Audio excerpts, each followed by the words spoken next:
이 탄핵소추에 대한 이야기가 복잡하고 어려우니까, 이게 탄핵소추하고 형사재판 이야기는 말이 어려워. 경향신문 대따리 어렵게 써놓고 한겨레는 박근혜 말만 받아 써놨어. 그러니까 뭐가 뭔지 잘 모르겠단 말이야? 자, 이때 변기 사건, 오촌살인 사건. 이거는 어려운 전문 용어가 나오니까 싹 밀어두고 뭘로? 변기 얘기, 오촌살인 얘기를 막 하면서 겁난다, 무섭다, 더럽다 얘기만 하고 있는 거야. 그러면 이게 여기서 점점 논점을 확대시켜서 어느 순간 변기하고 변기하고 오촌살인 사건은 순식간에 지워지면 끝이야. 송영길 시장 때였다라고요? 옛날에 그 인천, 그러면 2013년이었다고? 화장실 얘기가? 아니, 그럼 2013년 얘기가 지금 다시 나온 거야? 그래요. 그러면 친박 얘기는 아니고, 좋아. 친박 얘기는 아니고, 인천에 송영길이가 시장했을 때라고 치고, 그러면 2013년이란 얘기잖아. 그지? 왜냐면 14년에 지방선거 했으니까. 그러면 13년 사건을 가지고 지금 논점을 삼아? 12년 살인사건이랑 13년 변기 사건을 가지고 지금 논점을 삼아? 이거 어때요? 딱 냄새가 나지 않아요? 이명박 박근혜 시대에 들어서 특징이 있어. 사골 스캔들. 사골 스캔들. 사골 뉴스. 무슨 얘기냐? 오래전에 있었던 이야기인데 갑자기 어저께 일어난 것처럼 떠벌리는 사건들. 예, 사골 뉴스. 우리 방에서 붙인 이름이죠. 예, 지금 이게 변기 뉴스하고 오촌살인 사건은 나는 의도적인 공작으로 나온 뉴스라고 봐. 뭐냐면 요 탄핵 이야기, 탄핵과 형사소추 이야기를 섞어가지고 국민들을 혼란시키고 여기에 관심을 잃게 하는 거야. 그러면 막 댓글 다는 사람들이 그 변기 얘기하고 오촌살인 사건으로 막 댓글 다는 동안에 이거는 누가 장악해? 일베랑 DC 애들이 장악을 해. 그래가지고 뭔가 문제가 있다라는 얘기가 갑자기 내일 밤 정도 되면 다수가 되게끔. 12년 동안 연구해보니까 그러더라고. 12년 동안 인터넷 그 공작팀의 흐름을 꾸준히 연구해왔는데 그렇게 되더라고. 박근혜 편지는 언제 거야? 2005년 거야! 박근혜 편지는 심지어 2005년 편지야! 그걸 박사모에 올렸어! 야, 제목도 하나 더 쓸까? 편지.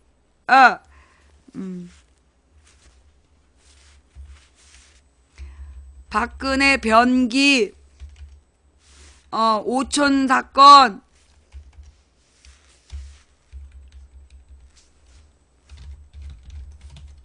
김정일 편지와 답변서. 어때요? 자, 이 편지 얘기는 뭐냐면 박근혜가 김정일한테 2005년도에 안부 인사를 주고받은 거야. 별로 중요한 내용은 글쎄 뭐 거기 암호가 있는지 모르겠지만 그냥 일상적으로 몇 건의 편지를 주고받은 거야. 김정일하고 박근혜가 2005년에 그죠? 자, 그런데 말입니다. 사실 이거 간단하게 짚고 넘어가자면 여러분 2005년이면 어떤 상황이냐 하면 연평도 사건이 언제 있었어요? 연평해전. 영화도 나왔잖아. 연평해전. 연평해전이 언제 사건이야? 2002년 사건이야. 잘 들어봐봐. 지금 연평해전이 2002년 사건이라고. 2002년 5월에 팩트, 지금부터 중요한 얘기니까 내가 얼리고 할게요. 2002년 5월 박근혜가 김정일을 만나러 가. 근데 김정일을 처음에 만난 약속이 있느냐? 물어봤더니 확실하지 않다라고 얘기하고 떠났어. 그런데 거기 북한에 가서 김정일의 부름을 받아. 그래서 김정일하고 단독 면담을 해. 그리고 그것도 갈 때도 전용기를 타고 갔대나? 그래갖고 굉장히 김정일한테 각별한 대우를 받았다고 자기가 돌아와서 인터뷰도 하고 자서전도 썼어. 그 다음에 중요한 건 그로부터 한 달인가 두 달 뒤에 연평해전이 일어나. 그런데 그 연평해전이 일어나기 전에 박근혜가 계속 얘기했던 게 뭐냐면 김정일 위원장이 약속을 지킬 사람이라는 얘기를 계속했어. 그리고 연평해전이 일어난 게 팩트야. 자, 그러면 연평해전이 일어났어. 연평해전이 지금 새누리당 지지자들이 막 모여서 보자고 얘기할 만큼 중요한 사건이야. 연평해전을 일으킨 김정일하고 박근혜는 편지를 계속 주고받았다는 얘기야. 보통 사건은 아니야. 연평해전을 일으킨 김정일과 박근혜가 2005년까지도 서로 편지를 주고받았다는 얘기야.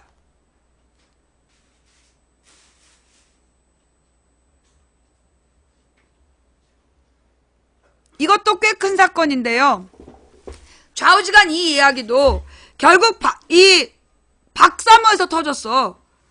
박근혜가 김정일한테 보낸 편지를 박사모에다가 문재인이 쓴 편지라고 누가 올렸대. 그러니까 박사모가 존나 욕을 한 거야. 이 종북 새끼 뭐 하면서 욕을 바가지를 했는데 알고 보니까 박근혜가 쓴 편지였다. 그래서 박사모가 막 반성 모드로 들어갔다는. 좌우지간 그렇게 해서 어제까지 떠들었던 게 변기, 박근혜 변기, 그 다음에 김정일 편지, 그 다음에 오촌 살인사건, 이 세 가지를 떠들어서 이 탄핵소추와 형사소추를 얼버무린 이 법리 궤변을 관심을 끊게 한 거야. 왜? 그 다음에 그러면 이 탄핵소추하고 이 형사소추를 막 섞어가지고 말도 안 되는 개소리한 기사에는 DC 애들하고 국정원이 답글을 달겠죠. 답글을 달아갖고 유도하는 거야. 뭔가 탄핵소추 과정과 절차가 문제가 있네. 내일 아침쯤에는 그게 대세가 되게끔. 그지? 그거였지. 응. 근데 딱 한겨레하고 경향 보니까 목적이 그거였구만. 그지? 근데 내일쯤 되면 탄핵 절차에 뭐가 문제가 있었네. 뭐 이렇게 얘기하고 이 박근혜가 당당할 만하네. 뭐 이렇게 막 분위기 이렇게 바꿔놓으려고 막 그랬던 거지. 그 내가 오늘 열이 나고 막 감기가 나가지고 내가 방송 안 하려는데 오늘 그럼 쉬고 내일 할게요 했는데 갑자기 여러분 벼락 소리 직접 들어본 적 있어요? 바로 집에 벼락 맞아본 적 없지. 옛날에 우리 집에 벼락이 떨어진 적 있어.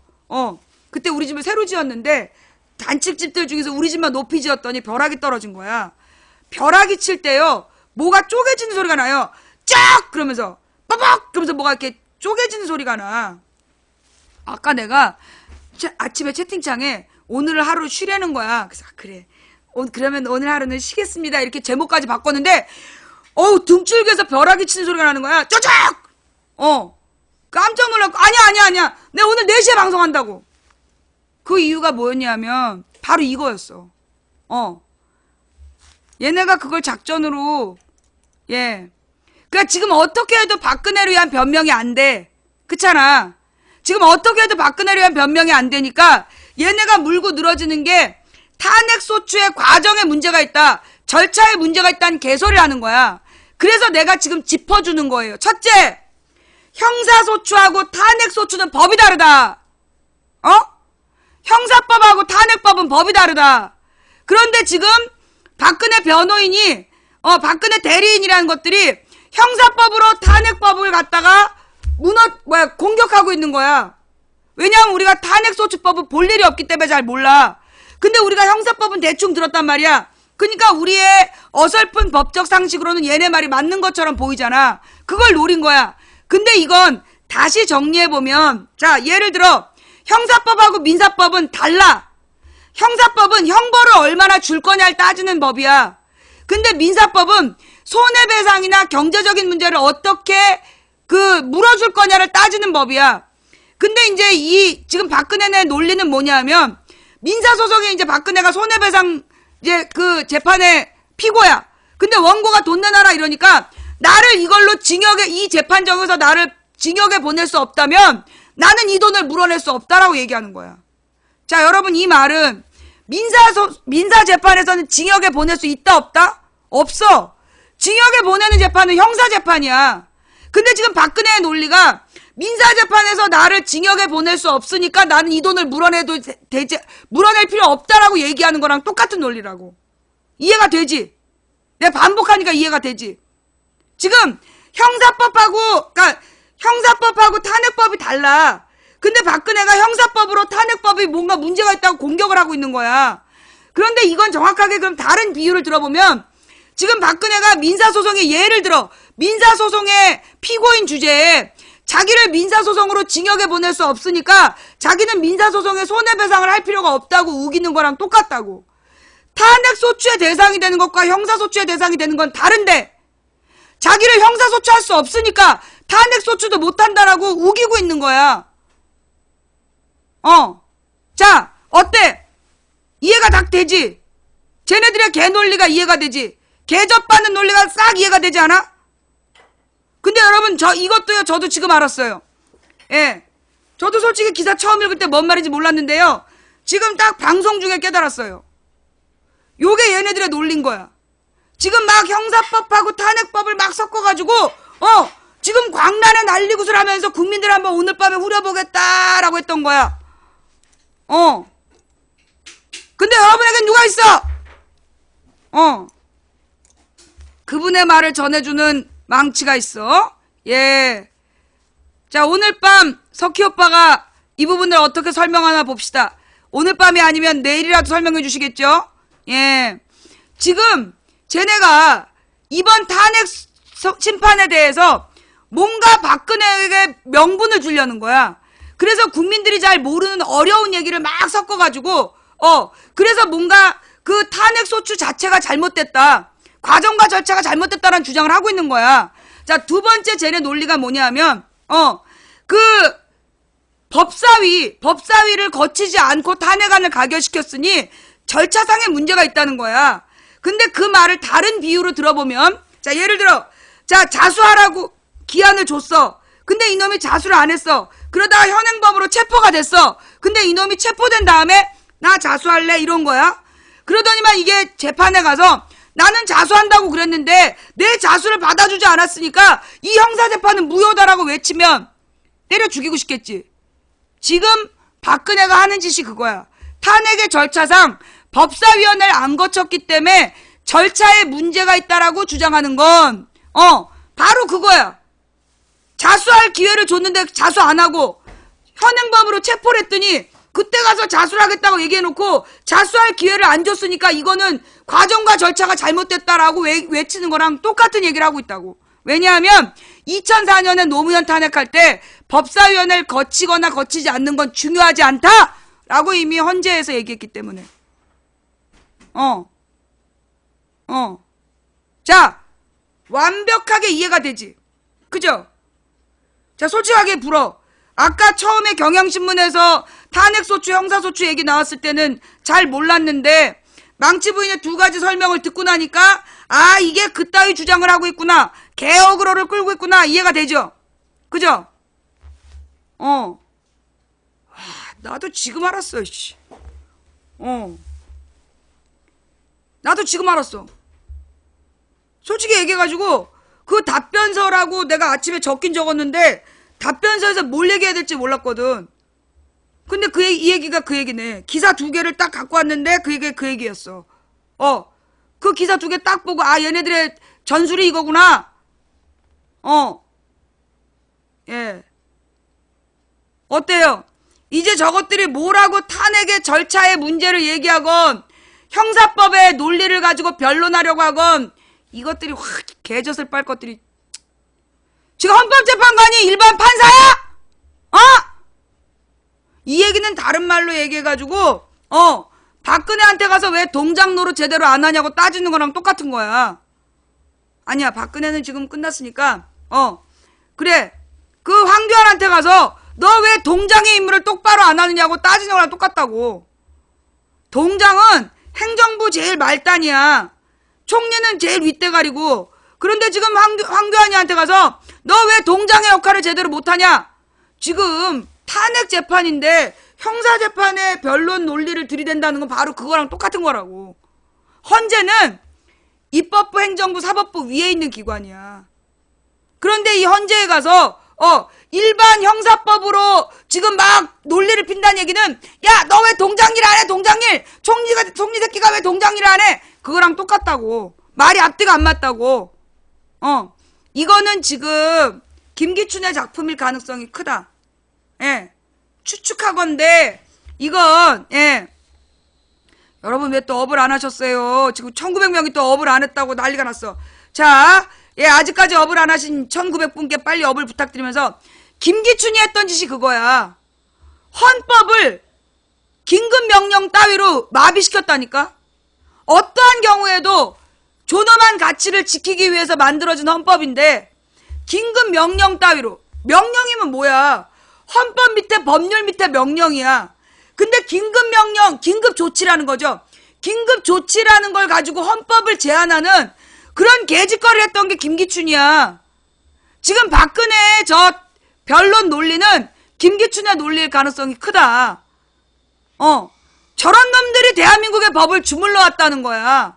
그러니까 대한민국의 국민들을 잡아다가 고문해갖고 간첩이라고 죽이고 개지라 했던 거지.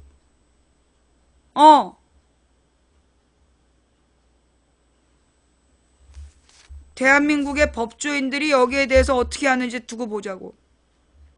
좌우지간 이 와중에 청문회 위증, 예, 청문회 위증에 대한 지금 주장이 나온 거 아니야. 새누리당의 이만희하고 이완영이가 정동춘, 박헌영이랑 짰다. 그래갖고 위증을 사전에 모의했다. 라는 지금 주장이 제기된 거 아니에요. 그죠? 예. 아주 썩을 놈들이죠. 그러니까 처음부터 이완영이는 간첩인 줄 알고 있었는데 아니 이렇게 사전에 모의한 것까지 왜 딱 걸리냐고. 어쩌다 걸린 거야? 내가 궁금한 건 이럴 거라는 건 당연히 예측은 했어. 근데 어떻게 걸렸나는 거야. 내가 궁금한 건 어떻게 걸렸지? 원래 얘네 짜고 나와. 근데 어떻게 걸렸냐고. 또 있어?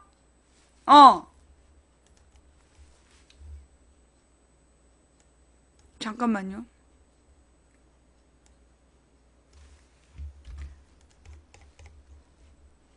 고영태가 불었어?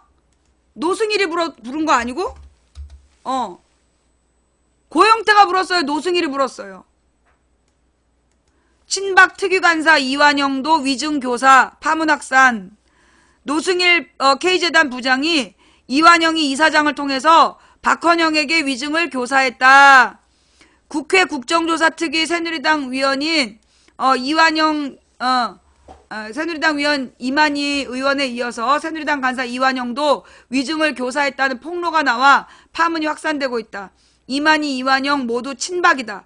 중앙일보에 따르면 노승일 K재단 부장은 18일에 중앙과의 인터뷰에서 이완영이 태블릿 PC는 고영태의 것으로 보이도록 하면서 JTBC가 절토한 것으로 하자고 정동춘 이사장에게 제의했다며 정동춘이 이를 박헌영 과장에게 전달했다라고 밝혔다.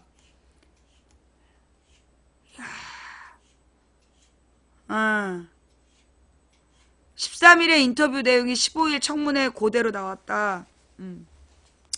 노 부장에 따르면 정 이사장은 지난 7일 사퇴를 요구하는 직원들과 만나 문화체육관광부에서 우리 재단이 취소되는 부분을 막기 위해 이사장으로 대외적으로 여러 가지 활동을 하고 있다며 국정조사 특위 간사로 활동하고 있는 새누리당 의원도 지난 일요일에 만나서 재단 운영 문제를 부탁했다고 말했다. 4일 1차 청문회가 열리기 전날이었다. 노 부장은 실제로 박헌영이 정 이사장을 통해 이완영에게 위증 지시를 받았다고 주장하기도 했다.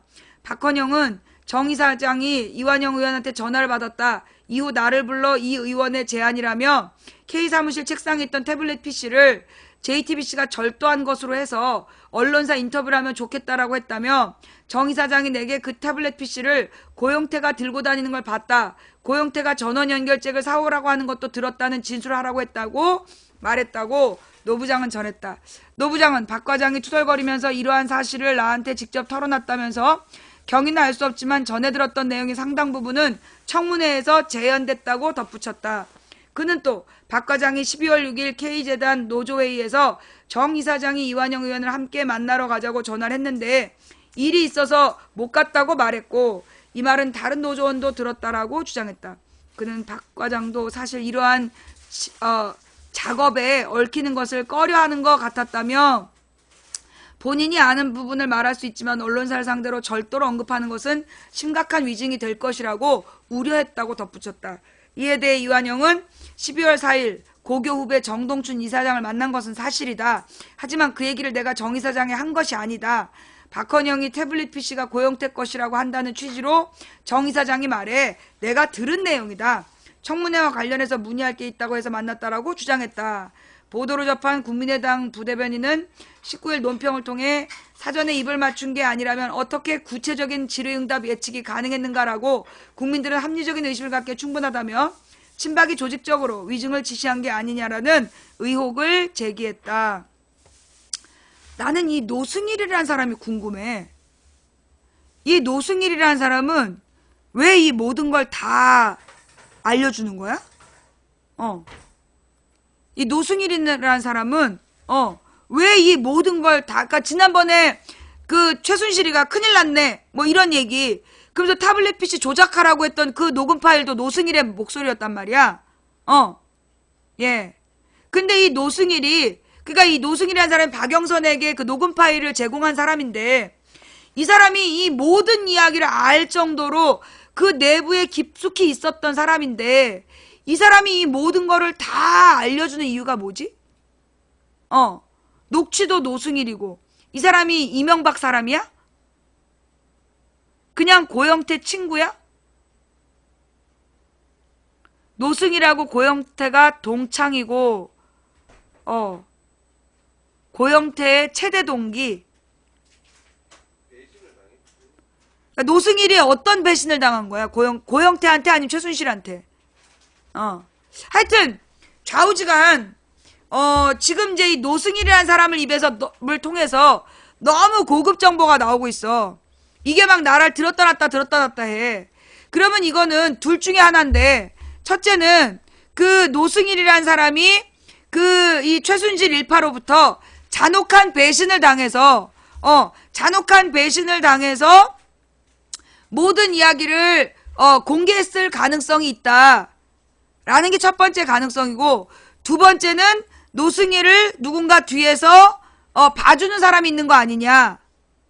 두 번째 건 나의 추측이야. 둘 다 추측인데 왜 내가 두 번째 추측을 하느냐 하면, 이게 만약에 노승일이 최순실한테 처절하게 버림받은 사람이라면 그런 전화 지시를 10월 말까지 받았을까? 10월 말까지 최순실한테 그렇게 직접적이고 중요한 전화 지시를 받았던 사람이 2달 만에 그렇게 배신했을까?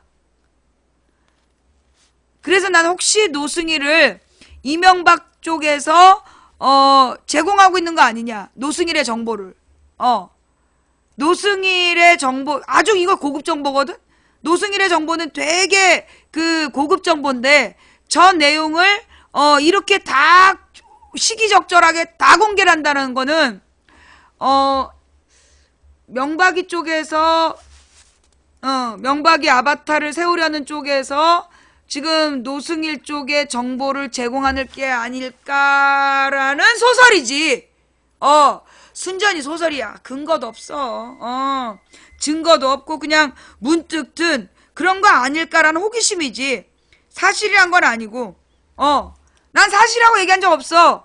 혹시 그런 거 아닐까라는 추리 소설을 써본 거지. 자, 그 다음 마지막 이야기는 그 헌재 앞 100m 이중자 때 지금 박사모에게는 헌재 앞 100m에서 집회를 하게 하고 촛불 집회는 못 하겠다며. 그지? 이 헌재 앞 100m 헌재 앞 100m 이중자 때 박사모는 100m 앞까지 접근하게 냅두고, 그 다음에 보니까 10,000명도 안 되겠던데 40,000명이라고 경찰이 주장하고, 촛불은 65만 명이 왔는데 6만이라고 얘기하고, 경찰 너네 뭐 믿고 이러니?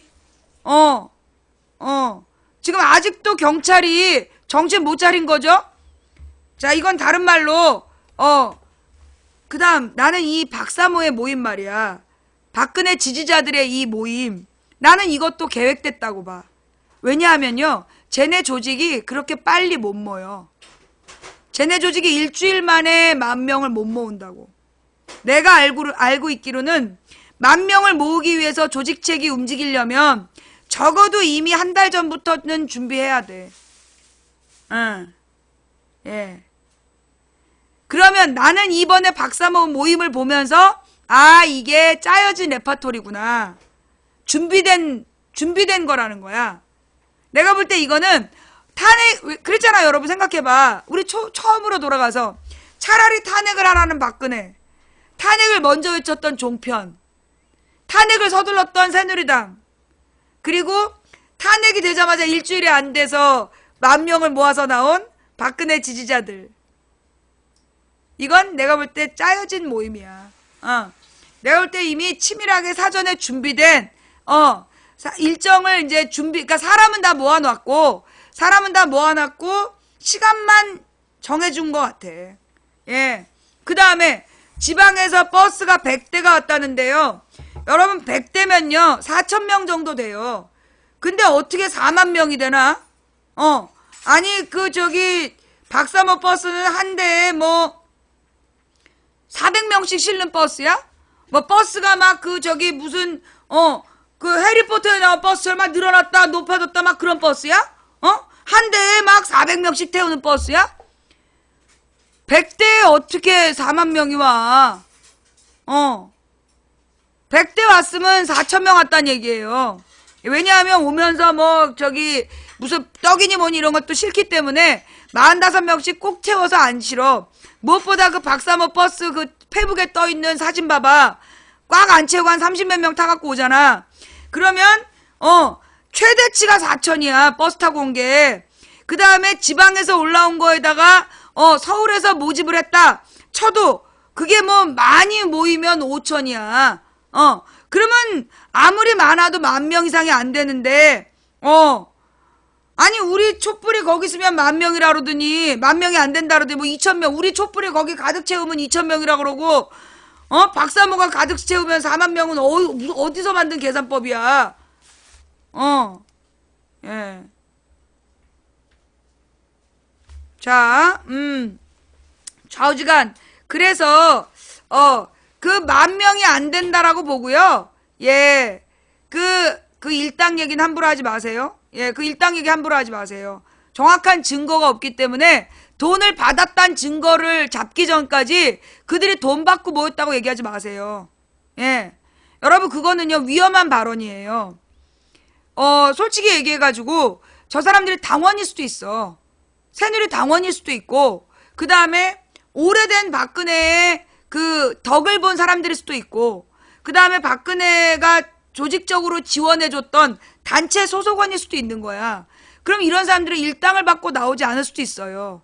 그리고 정말 그 자신의 참여 의지를 갖고 왔을 수도 있어. 예.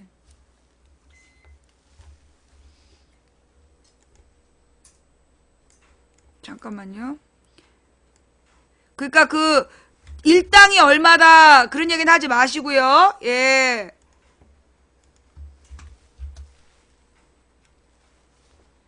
YTN 기자님, 제 얼굴 바라보시고요.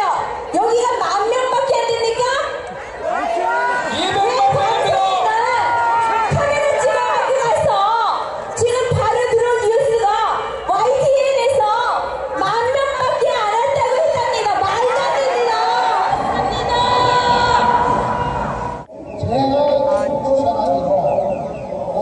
애국 시민 여러분, YTN 기자님한테 뭐라 그러시지 말고요. 이게 200만이구나.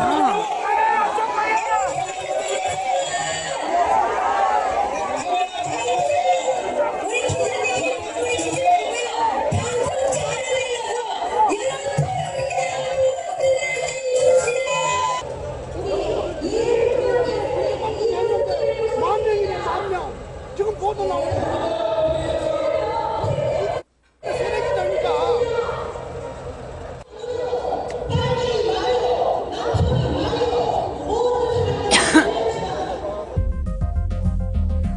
이건 뭘 의미하는 거예요? 이거 왜 보자 그랬어? YTN이 쫓겨난 걸 왜 보자 그랬어?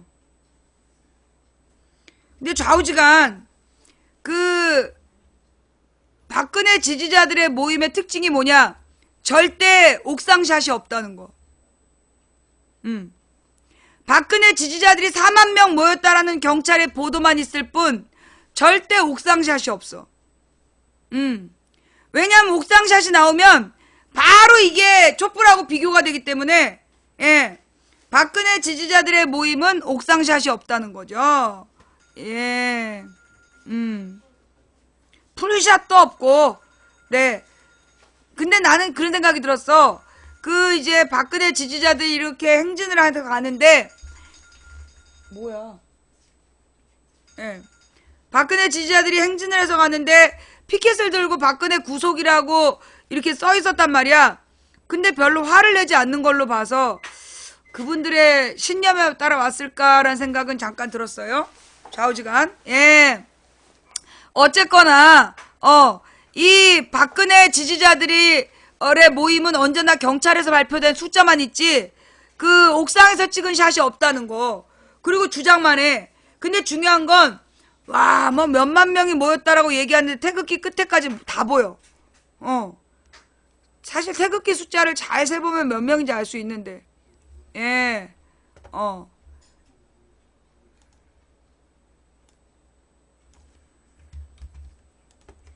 지금 저 숫자가 경찰이 4만 명이라고 그런 거잖아.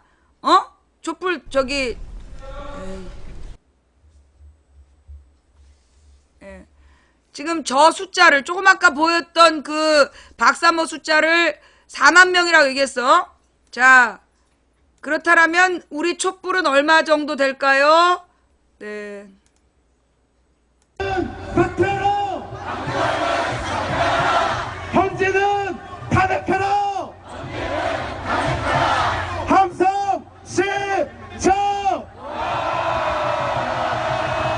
400만 온 거 아니야?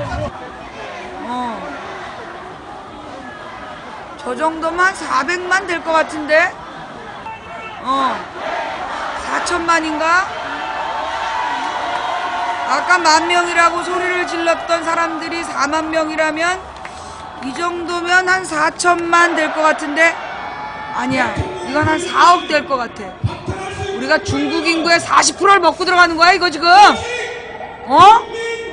4억은 될 것 같은데? 그지? 야, 이렇게 많았구나. 헌법재판소 앞입니다. 헌법재판소에 맞게 아까 그게 4만이면 사업적으로 이 정도만 4억 되지 않겠어요? 좋습니까? 우리 인구수보다 많아. 예. 헌법재판소가 지난 수년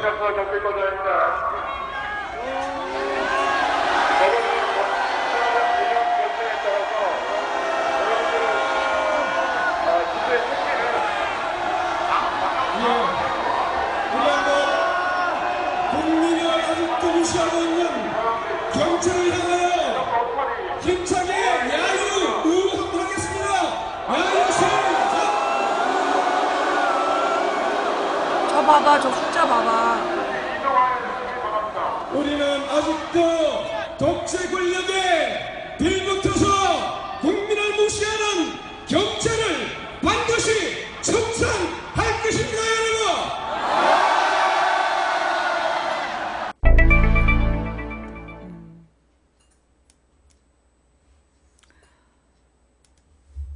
경찰에서 늘 숫자를 발표하는 사람들의 모습은 맨 뒤에 태극기까지 정확히 건곤감리가 보인다는 거야.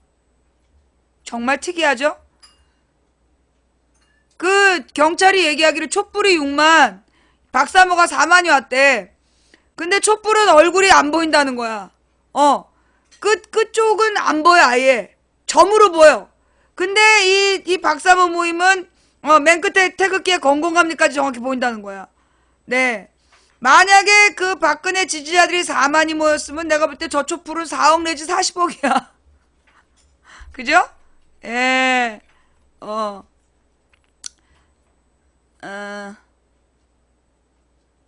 네. 저는 이제 어린 학생들 발언은 안 보는 게 좋겠다는 생각이 들고, 예. 자, 하여간, 그래서, 제가 볼 때는 오늘 해야 될 이야기는 여기까지. 자, 그 다음, 우리 황교안은 계속 AI 때문에 똥을 싸고 있어요. 예, 지금 황교안의 AI, 황교안이가, 뭔가 이렇게 해볼라 그랬는데, 지금 계속 확산되고 있고, 자꾸만 이상한 AI 변종이 보이고 있고, 난리가 났어. 예, 잠깐만요. 이 정도에서 마무리하려고 했더니, 네. 참 많이 떨립니다. 사드 배치 할머니. 자, 그 다음에.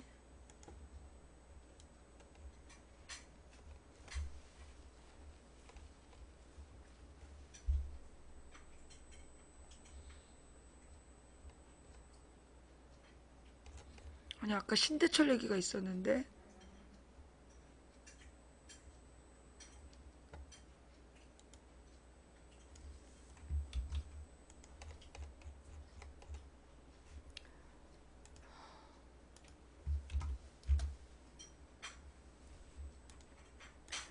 박사모, 유신 금지곡 아름다운 강산 합창, 신대철 버럭. 예. 우리 그냥 인터뷰로 들을까요? 그래, 내가 읽기에는 목소리가 좀 힘이 드니까.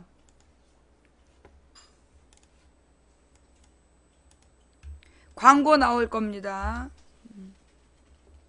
피어라 따보가 사회적 경제기업과 지역 공동체가 만나 따뜻하고 복된 따복 공동체. 한 번 피고 지는 꽃이 아니라 매일매일 피어나는 꽃처럼 따복 공동체의 지속가능한 사회적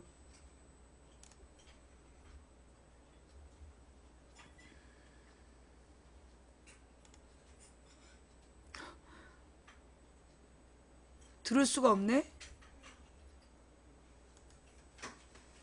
광고를 스킵하면 들을 수가 없는 건가? 여기구나.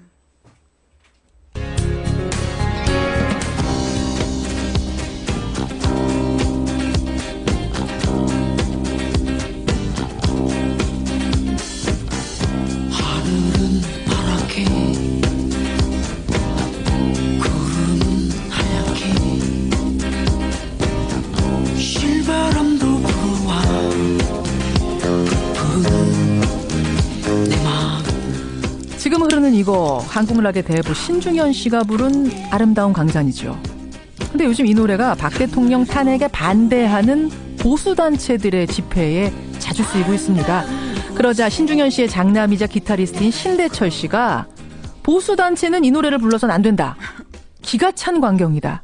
이렇게 주장하면서 주말 내내 큰 화제가 됐습니다. 해당 단체에서도 즉각 반발하면서 옥신각신 논란이 일고 있는데요. 오늘 화제 인터뷰에서 신대철 씨 직접 만나고 가죠. 신대철 씨 안녕하세요. 네, 안녕하세요. 예, 지난 토요일에 SNS에다 올리신 거죠? 네, 예. 그렇습니다. 박사모나 어버이연합은 아름다운 강산 불러서는 안 된다. 네. 왜 안 됩니까? 왜 안 된다고 생각하세요? 그러니까 그 노래가 만들어진 배경과 예. 그 유래를 아마 잘 모르시고 그렇게 하신 것 같은데, 예, 이게 그냥 나온 노래가 아니고요. 예. 예전 이제 유신 시대에 그 어떤 그 시대의 상황, 시대가 뭐 작품을 만들기도 하잖아요. 그렇죠.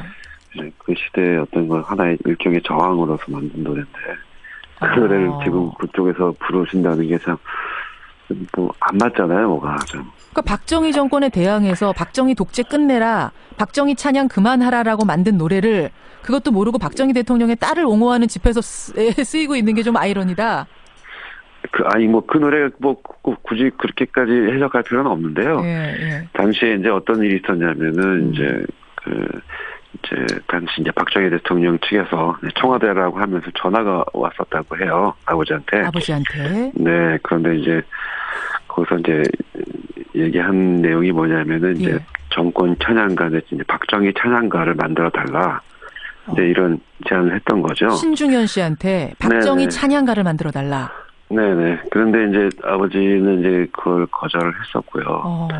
그리고 또 재차 또 전화가 와서 이번엔 또 공화당이라고 하면서 전화가 왔었다고 그래요. 근데 이제 그때도 이제 또 거절을 했었는데. 거절을 하시고. 예, 근데 이제 그쪽에서 말씀하시는 게 이제 이걸 안 하면 다친다. 뭐 이런 식으로 이제 약간 위협, 압박성의 어떤 그런 이제 말도 했던 것 같아요. 실제로 거절을 한 후에 진짜 다치는 일, 핍박받는 일이 있었어요? 네, 뭐 실제로 이제 음악 아버지가 작곡하셨던 곡들이 이제 금지곡 줄줄이 이제 금지곡이에요. 줄줄이 금지곡. 네. 사실은 거의 모든 노래가 금지곡 아니었습니까 그 당시에? 처음부터 그런 건 아니었고요. 네. 이제 그 일 이후에 네. 이제 그러니까 미인이라는 곡이 이제 그때 대표적으로 굉장히 이제 히트했던 노래인데 그 노래 갑자기 이제 전혀 이해할 수 없는 사유로 이제 금지곡이 되고요. 그래요, 뭐 그래요. 그 당시에 뭐 그런 일이 한두 개가 아니었지만은, 네. 그랬었죠. 네. 신대철 씨가 사실 그때 이제 어린 시절인데 그 고생했던 게 다 기억이 나세요? 그럼요. 네, 이제 초등학생이었고요. 이제 뭐 아버지보다 이제 어머니가 굉장히 고생을 많이 하셨죠. 어머니가 아이 그 찬양곡 하나 그럼 좀 써주지 그걸 안 써줘서 이렇게 핍박 이런 하소연도 하시고. 이제 그걸 이제 나중에 이제 아버지가 이제 말씀을 하시더라고요. 그래서 저는 어렸을 때부터 이제 이런 사유가 있었구나라고 이제 그렇게 알고 있었죠. 그렇군요. 네네. 그래요. 근데 이걸 지금 그 어버이연합 박사모 이런 보수 단체에서 대통령 탄핵에 반대하면서 부르는 걸 보니까 화가 순간적으로 나신 거예요. 예, 그리고 심지어는 그 노래도 이제 아름다운 강사는 예. 이제 아버지가 만들게 된 또 이유는 이제 그런 거죠. 이제 정권 찬양가 권력자를 찬양하는 어떤 노래는 못 만들지만은 예. 이제 우리가 살고 있는 이 땅, 이 강산, 아름다운 강산에 대해서 찬양하는 노래는 만들 수 있다라고 이제 그렇게 만드신 거예요. 근데 심지어는 그 노래조차도 그 유신 정권 내에서 금지곡이 됐다는 거죠. 아름다운 강산도 금지곡이었어요? 네네. 금지할 게 뭐가 있다고 그게 금지곡. 그러니까요. 그게 참 신기한 일이죠. 그랬던 곡이군요. 그걸 부르는 걸 용납할 수 없다. 네, 참 이상하지 않습니까? 이거 전혀 어울리지 않은 거라서. 신중현 선생님은 아직 이 뉴스 뭐 아실지 모르겠어요. 아마 아시겠죠. 아실까요? 저는 사실 그냥 지난 토요일 날 방송 TV를 보니까 이제 그 장면을 목격을 하고 제가 바로 그 글을 썼거든요. 그러셨죠. 그래서 뭐 이제 아버지하고 그거에 대해서 얘기는 하지 않았어요. 아버지가 이 사실을 알면 뭐라고 하실까요? 글쎄요. 저도 궁금하긴 한데요. 네. 한번 여쭤봐야죠. 뭐. 네. 근데 아버지는 굉장히 이제 또 항상 중도를 지켜라. 너도 다친다. 조심해라 이러실까요? 알겠습니다. 신대철 씨 지금 만나고 있습니다. 근데 제가 오늘 이제 보수 쪽 분들이 안 나오셨으니까 반론을 하자면 또 노래란 거는 작곡가나 가수가 발표하고 나면 이걸 어떻게 해석하고 어떻게 사용할지는 철저히 대중의목 아니냐 이렇게 얘기할 수 있거든요. 그럴 수 있죠. 그럴 수 있는데 이제 그 박사모 분들이 뭐 아침 이슬 같은 노래는 안 하실 거 아니에요. 안 하죠. 네. 그렇죠. 그 배경을 아니까 안 하시는 거잖아요. 아하. 그러니까 아름다운 강산도 배경을 알지만 안 하실 거예요. 아마. 배경을 알면 안 하는 것이 어떻게 보면 노래에 대한 예의라고 생각하세요? 몰라서 그런 거죠. 그렇기도 하고요. 그 전혀 어울리지가 않아서. 예, 이거는 뭐 어떤 예를 들어서 이게 우파의 시각으로 만약에 만들어진 노래다라고 하면 아름다운 조국이라고 했겠죠. 그러니까 아름다운 대한민국이다. 예, 뭐 아름다운 강산은 이 자연을 얘기하는 거잖아요. 뭐 정권이 있기도 전에 훨씬 있기 전에 존재했던 어떤 그런 것들, 그런 우리의 어떤 삶의 배경을 그렇게 아름답게 표현하고자 했던 그런 노래인데. 알겠습니다. 네. 8차까지 지금 촛불 집회했는데 언제 한번 나가서 제대로 연주해주겠다 이러셨어요? 언제 나가실래요? 안 그래도 이제 그 촛불 집회 집행부 쪽에서 연락이 와가지고요. 그 말씀하시더라고요. 그래서 뭐 좋다고 저는 그래서 뭐 말일날 이제 큰 집회를 또 하신다고 말일날 굉장히 큰 집회가 있는데 그때 나가시는군요. 네, 아마도 그때 하게 될 것 같아요. 알겠습니다. 제대로 된 버전 한번 제대로 들려주세요. 네, 감사합니다. 여기까지 말씀 듣죠. 신대철 씨 고맙습니다. 네, 고맙습니다. 그리고 이 노래를 우리가 듣고 가야겠네요. 신중현과 뮤직파워, 아름다운 강산.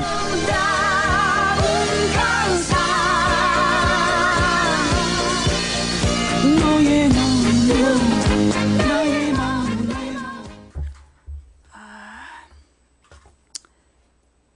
31일 날, 31일 날 이래가지고, 박사모가 왜 아름다운 강산을 불렀냐고, 박사모가 아름다운 강산을 부르는 바람에, 그 지아버지가 금주곡 만든 줄도 모르고, 그 딸내미 지지한 애들에게 도대체 뇌가 어디 있는지, 그러는 바람에 지금 31일 날, 지금 최대로 모여보자 해. 그날 최대로 모이자. 내 친구들도 모이자 그래가지고 그냥 어쩔 수 없이 가야 된다니까? 크리스마스 이브에는 크리스마스 이브라고 가자 그러고, 저기 31일은 만약에 이번 주 토요일 날 못 오는 사람, 그 31일 날은 다 오제. 나 또 사람 많이 오면 막, 울렁증 걸리는데. 자, 그 31일 날, 31일 날, 그 촛불로 다 모이재요. 네, 광화문 송년회 송구영신 예배를 광화문 길거리에서 드리게 생겼어. 이 화장실들 체크하시고, 전문가용 내복은 입지 마시고, 옷 따뜻하게 입고, 31일 날, 자, 지금부터 준비합시다. 31일 날, 우리 망치부인 방송의 시청자들도, 그날 우리 악수 1000명 도전해볼까? 31일 날 망치부인이 1000명에 도전하겠다. 망치부인이랑 악수하는 거 1000명. 한번 해볼까요? 자, 우리, 31일 날, 우리가 이제, 지금까지 이번 촛불에, 16년 촛불 중에 최대가 232만이었잖아. 그거 깨야지. 최소 300만? 네. 자, 송박영신을 만들자. 알았어요. 박근혜를 보내고 새로운 인물을 받아들이는, 좋아. 최소 300만 갑시다. 자, 최소 300만 가고 망치부인방 시청자들은 1000명 찍고, 그럼 이제 우리 시청자들이 옆에서 숫자를 세야 돼. 몇 번. 몇 번 숫자를 세줘야 돼. 자, 우리 망치부인하고 악수한 사람이 과연 몇 명까지 올 수 있을까? 자, 망치부인하고 악수한 사람이 1000명이면 뭐 한 1000만 명 오지 않겠어요? 자, 한번 봅시다. 31일 날 우리 대대적인 집회를 준비하기로 하고요. 자, 오늘, 가만있어봐. 아름답게 기분 좋게 그냥 마무리 하려고 했는데 하나만 더 보자.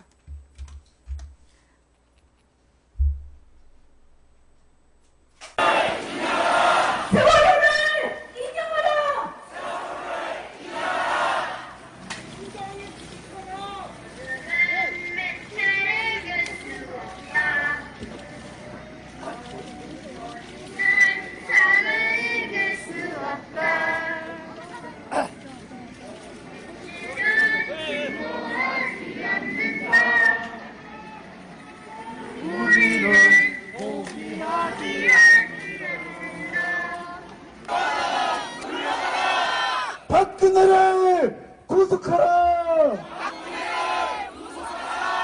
세월호 7시간 공개하라! 아무것도 하지 말고 황교안은 즉각 내려와라!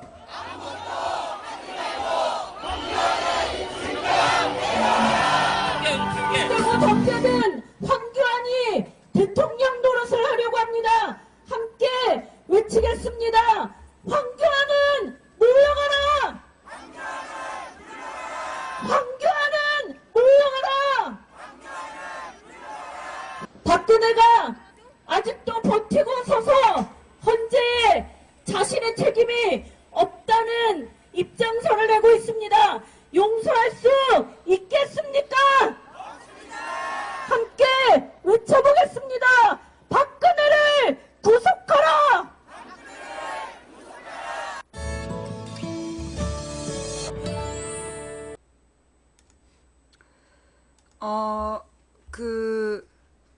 세월호 유가족들이, 세월호 유가족과 그 시민들이 304개의 구명조끼를 입고 황교안 퇴진을 외치면서 행진하는 장면까지 오늘 우리가 살펴봤습니다. 저는 이 11월의 기적, 이 16년 11월 항쟁을 지켜보면서 제가 느끼는 건 그래요. 이게 어떻게 가능했을까? 전 세계를 감동시키고 전 세계를 놀래킨 이 11월의 기적이 어떻게 가능했을까? 그건 저는 이 세월호 유가족들이 포기하지 않았기 때문이라고 생각해요. 세월호 유가족들이 그 모진 수모와 그 모진 허위사실 속에서 그 모진 상처와 억압 속에서도 끝까지 포기하지 않고 그 자리를 지켰기 때문에 그래서 이 11월의 기적은 가능했던 게 아닐까. 이건 다른 말로 우리가 왜 이 싸움을 계속해야 하는가. 우리가 왜 박근혜를 끌어내리고 대한민국의 무너진 국정을 바로 세워야 하는가. 이건 세월호에서 죽어간 아이들의 죽음이 헛된 죽음이 되지 않도록 우리가 해야 될 마지막 역할이 아닌가. 그런 생각이 들었습니다. 자, 여러분, 우리 31일 날 304명의 목숨에 대해서 대가를 요구하러 갑시다. 31일 날 광화문에서 이 송박 영신의 시간을 보낼 수 있도록 합시다. 그때까지 몸조리 잘 하시고요. 물론 저는 24일 돌아오는 토요일 날에도 나가야 되겠죠? 원래 제가 이제 교회에서 성탄 전야를 가는데 이번에는 뭐 마음이 상해서 원래 우리 교회는 성탄 전야제가 없고 우리 언니네 교회를 갔었는데 제가 이제 이번엔 안 가려고요. 안 가고 광화문에서 여러분과 함께 예수님이 이 땅에 오신 그 의미를 되새기는 날을 갖도록 하겠습니다. 자, 다음 방송은 그럼 망치부인님 24일까지 방송 안 하나요? 아유 미쳤수. 내가 방송하라고 할 일도 없고. 내일 낮 2시 다음 방송은 내일 낮 2시. 망치부인의 다음 방송은 내일 낮 2시에 할 거예요. 내가 뭐 달리 할 일도 없고. 자, 그래서 자, 오늘 방송 어떻게 보셨어요? 제가 시간이 왔다 갔다 해가지고 정말 죄송했어요. 밤에 9시 반에 오셔가지고 망치야, 네가 나한테 이럴 수 있냐? 9시 반에 한다더니 죄송해요. 지금부터 보시면 딱 9시 반에 새로 시작할 것 같아요. 릴렉스 마음을 푸시고 제 방송 보시면 마음이 가라앉을 거예요. 마음 푸시고 내일 낮 2시에 오세요. 내일 낮 2시에 우리 기쁘게 만나도록 합시다. 자, 알림이 안 와서 못 오신 분들 정말 죄송해요. 제가 오늘 원래는 9시 반에 하려고 했는데 내 저녁을 금식하고 조금 사탕 먹어서 어떡해. 저녁을 금식하고 밤에 9시 반에 방송 시작하면 너무 힘이 딸려갖고 못할 것 같아서 오늘 4시에 했어요. 양해를 부탁드리고요. 오늘 방송 어떠셨어요? 혹시 제가 잘못 이야기한 게 있다면 저의 부족한 점이고요. 혹시 오늘 방송을 듣고 여러분이 몰랐던 내용을 알게 된 게 있다면 그건 하나님께서 보내주시는 메시지였다라는 걸 이해해 주시고요. 오늘 이 방송 처음부터 끝까지 함께 해주신 모든 분들께 감사드립니다. 매니저님들 고생하셨고 그 다음에 각 방에서 그리고 이제 꿀잼 후원해주신 모든 분께 감사드립니다. 후원해주신 분들 다른 방처럼 이름 못 불러드려서 죄송하고요. 그게 싫어서 방송하고 싶지 않으시면 후원하고 싶지 않으시면 안 하셔도 됩니다. 그럼에도 불구하고 후원해주신 분들 덕분에 오늘도 망치부인 당당하게 생방송할 수 있었고요. 이 방송을 녹음 녹화 떠서 유튜브와 팟캐스트에 풀어주시는 분들께도 감사를 드립니다. 후원 못해서 미안해 하지 마세요. 생방송 처음부터 끝까지 지켜주시는 거 이게 가장 큰 후원이에요. 자, 시간대별로 망치부인 방송 꼭 체크해서 와주시고요. 오늘만 시간이 왔다 갔다 했고 평상시에는 화수목금 낮 2시 화수목금 낮 2시인데 가끔 1시 할 때도 있어요. 정규 생방송은 화수목금 낮 2시 일요일 저녁 8시인데 지금 일요일 저녁 8시 방송을 낮으로 바꿔볼까. 제가 밤 8시 방송이 배가 고파가지고 지금 고민 중에 있습니다. 근데 이 주일날 낮에 못 보시는 분들 때문에 예, 제가 이래저래 고민을 하고 있어요. 이 주중에 답을 찾길 바라면서 네. 지금 여러분께서 듣고 계신 노래는 정인이 부른 오르막길이라는 노래를 듣고 계십니다. 여러분 좀 지치셨나요? 지치실 때 됐어요. 예, 힘들죠? 예, 힘드실 때 됐어요. 사실 이제까지 60항쟁도요. 6월 10일부터 6월 29일까지 20일 갔고요. 4.19 항쟁도 4월 19일에서 4월 27일까지 한 20일 갔어요. 예. 근데 지금 우리의 11월 항쟁은 10월 말부터 지금 12월 중순까지 계속 가고 있기 때문에 최장기 기록이에요. 그래서 지금 최대 인원이 함께하고 있고요. 그러니 지칠만도 하십니다. 그럼에도 불구하고 여러분, 우리는 날마다 새로운 역사를 쓰고 있어요. 이제까지 아무도 어느 나라에서도 써본 적 없는 아름다운 세계사의 새 페이지를 우리가 쓰고 있어요. 한국 역사의 새 장이 아니라 세계 역사에 이전에 없었던 일을 여러분 손으로 한 땀 한 땀 쓰고 계세요. 얼마나 대단한 역사입니까? 한자 여러분이 만들어내는 역사를 10년 뒤, 20년 뒤 우리의 후손들은 뭐라고 기억할까요? 그때 우리 선배들은 많이 피곤하고 힘들었다. 그래도 그들은 절대 포기하지 않았다. 이기기 어려운 싸움에서 지지 않는 단 하나의 방법은 싸움을 포기하지 않는 것이다. 이긴다고 믿든 진다고 믿든 당신의 믿음대로 될 거다. 한 사람이 꾸는 꿈은 꿈일 뿐이지만 100인이 꾸고 만인이 꾸면 현실이 된다. 중지동천, 우리가 모여 뜻을 모으면 하늘을 움직일 수 있다고 했다. 우리가 가는 길은 어차피 갈 만한 길이라서 가는 게 아니라 가야 할 길이라서 가는 거니까. 누군가 포기해서 오늘 우리의 절망이 싹 텄다면, 오늘 우리가 포기하지 않으면 내일은 희망의 역사를 쓸 수 있다는 것을 믿으며 오늘도 물러갑니다. 내일 낮 2시에 웃는 얼굴로 힘차게 만납시다. 감사합니다. 지금까지 도봉구 창동사는 불량주부 망치부인이었습니다. 감사합니다. 내일 낮 2시에 만나요.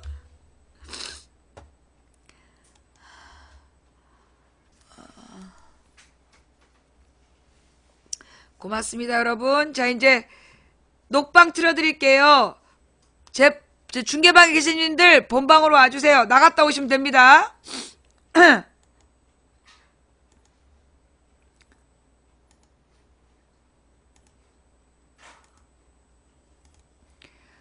아유, 방송 왔다 갔다 해서 죄송해요. 시간대가 막 변경돼서 죄송하고요. 지금부터 제 방송 보시겠습니다. 어서오세요. 망치부인입니다.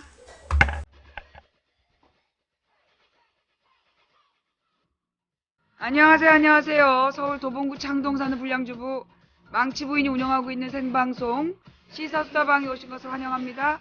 반갑습니다. 감사합니다. 어서오세요. 너무 늦었죠? 죄송해요. 아, 박근혜의 변기에 딱 맞는 노래죠? 예. 어서오세요. 망치부인입니다. 네. 어서오세요. 예.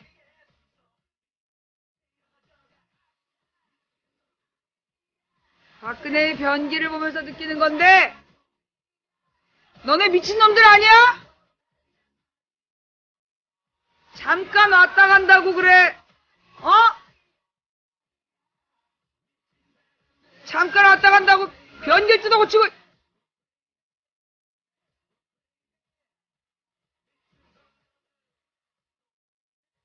어서오세요.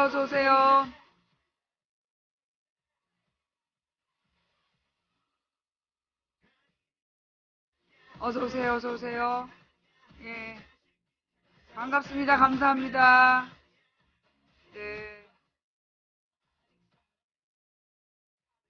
박근혜가 아니라 변근혜가 되는 거야?